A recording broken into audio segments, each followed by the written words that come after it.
How to add a shadow to a shape in Photoshop. Go to the Shapes panel in Photoshop. You can find that in the Window menu. And then select a shape. I'm going to go with this one.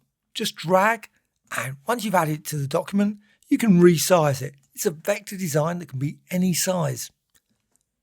Press Return, and once you've got that, you can then go to Layer, and then down to Layer Style, and then down to Drop Shadow. And that adds a shadow to your custom shape. Drop shadow.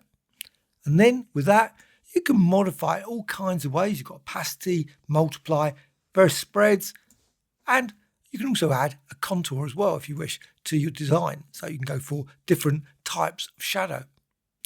Then click OK. So there you've got your shadow.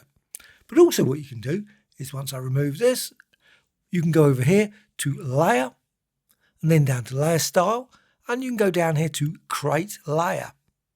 And that creates a drop shadow, but as a separate layer. So click OK. Now sometimes there may be issues with it, but most times you should get exactly the right shadow design. And then you can simply select that one, and you can then reposition it. So you might decide, you know what, I want the shadow to be over here.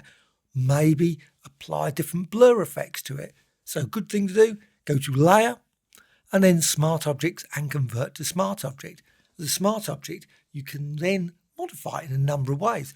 Maybe go for filter and blur, and then maybe go for, say, a motion blur. So you add an interesting blurring effect to your design very quickly, and you can change the angle and then click OK.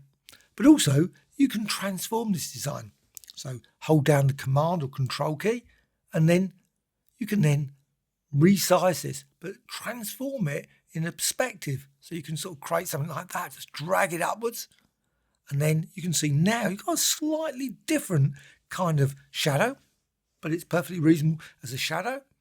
And again, press Return. And now with your design, you've got this and also this. And of course, you can continue to modify this, and you can also distort this and add colours, all those kind of things to that design. Find these shapes on the Graphicxtras website, graphicxtras.com. Loads of different ones available. These are all free, so please download them. Once you've downloaded them, all you need to do is go to the Shapes panel, go here, and then right side menu here, click there, and then go down to Import Shapes and import that file. It's a CSH file. Just import it, and then you'll get all these designs set in this category, and then you can modify it, change it, and use any of these shapes.